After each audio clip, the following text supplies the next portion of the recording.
Corona काल में जीवन रक्षक दवा रेमडेसिविर की कालाबाजारी के मुद्दा खूब छाया रहा। न्यूज 11 भारत ने इसे प्रमुखता से दिखाई और इस खबर का असर भी हुआ है। कालाबाजारी करने वालों पर शिकंजा भी कसा है और अब रेमडेसिविर इंजेक्शन की कालाबाजारी मामले में ईडी ने केस दर्ज किया है। गौरतलब है कि कोरोना महामारी के दौरान जीवन रक्षक दवा रेमडेसिविर इंजेक्शन की रांची में कालाबाजारी मामले की जांच कर रही सीआईडी की एसआईटी ने इस केस में मनी लॉन्ड्रिंग के तहत अनुसंधान के लिए ईडी को अनुशंसा की थी, जिसके बाद ईडी ने शुक्रवार को मामला दर्ज किया है। ईडी ने राजीव सिंह और मनीष सिन्हा के खिलाफ मामला दर्ज किया है। तो रेमडेसिविर इंजेक्शन की कालाबाजारी के मामले में मनी लॉन्ड्रिंग एक्ट के केस दर्ज किए गए हैं। ईडी ने राजीव सिंह और मनीष सिन्हा के खिलाफ मामला दर्ज किया है।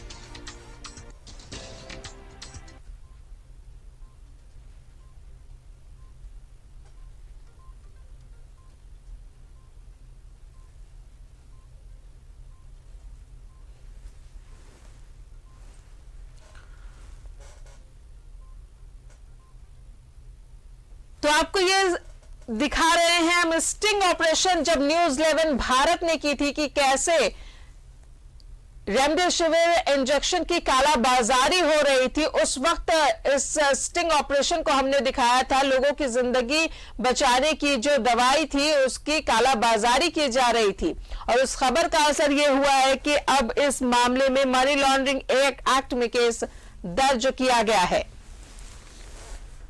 न्यूज 11 भारत की खबर का एक बार फिर से असर हुआ है। उस वक्त हमने ये खबर दिखाई थी जब कोरोना काल में लोगों की जिंदगी आफत बन गई थी।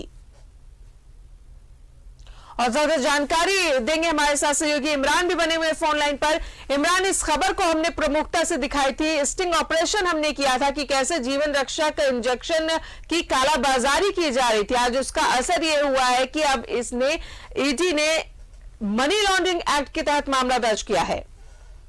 देखिए, बिल्कुल न्यूज 11 भारत ने जो रेमडेसिविर से जुड़े जो मामले थे उसमें दिखाया था किस तरह से स्टिंग ऑपरेशन में कि मोटी रकम लेकर के जीवन रक्षक जो दवाइयां हैं जो कि कोरोना महामारी के दौरान जब पीक आवर था, जब कई लोगों को इसकी जरूरत थी, तो वैसे लोग इसे कालाबाजारी कर रहे थे। जो बड़ी बार मोटी रकम की उगाही भी की जा रही थी। इन्हीं सब मामलों को लेकर के जब न्यूज 11 भारत ने खबरों को प्रमुखता से दिखाया, अपने स्टिंग ऑपरेशन में दिखाया किस तरह से 1,10,000 रुपए में मोटी रकम लेकर के रेमडेसिविर के कई डोज दिए गए। तो इस सारी चीजों को जांच के लिए माननीय हाईकोर्ट का भी निर्देश हुआ था। इसके बाद इस पूरे मामले की जांच सीआईडी कर रही थी। सीआईडी लगातार इस मामले की जब जांच की गई तो कई तथ्य सामने आए, जिसके बाद सीआईडी ने अनुशंसा की थी कि इस पूरे मामले को मनी लॉन्ड्रिंग से भी जोड़ करके देखना चाहिए और मनी लॉन्ड्रिंग के तहत भी इस पूरे मामले की जांच होनी चाहिए। इसी अनुशंसा के तहत ईडी से रिक्वेस्ट की गई थी। तो इसी के तहत ईडी ने अब इस पूरे मामले में शुक्रवार को मामला दर्ज कर लिया है अपने यहाँ और मनी लॉन्ड्रिंग एक्ट से सहित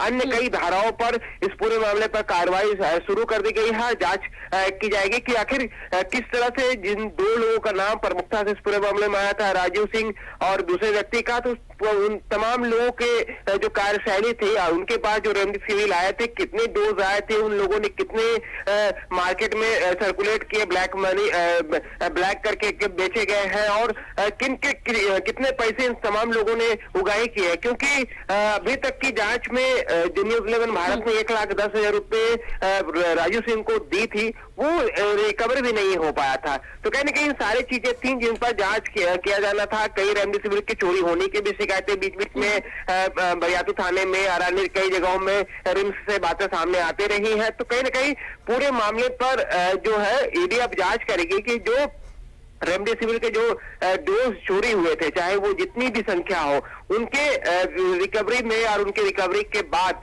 उन पैसों का क्या हुआ, जिन पैसों की उगाही की गई थी, उन पैसों का क्या हुआ, जिनके लोगों ने ब्लैक मार्केटिंग करके अपनी जेब भरी थी, उन तमाम चीजों की जांच के लिए अब ईडी इस पूरे मामले पर शिकंजा कसेगा और जो भी संबंधित आरोपी है, मुख्य आरोपी राजीव सिंह है, उनसे पूछताछ की जाएगी और पूछताछ के बाद इस मामले में आगे भी फर्दर कार्रवाई की जा सकती है कि किस तरह से इस कई चलिए इमरान, आपदा में जिन लोगों ने अवसर तलाशा था उनकी अब खैर नहीं, अब इसकी शुरुआत हो चुकी है। न्यूज़ 11 भारत ने यह खबर प्रमुखता से दिखाई थी। रेमडेसिविर इंजेक्शन की कालाबाजारी के मामले में मनी लॉन्ड्रिंग का केस दर्ज किया गया है। बहुत बहुत शुक्रिया इमरान तमाम जानकारियों के लिए।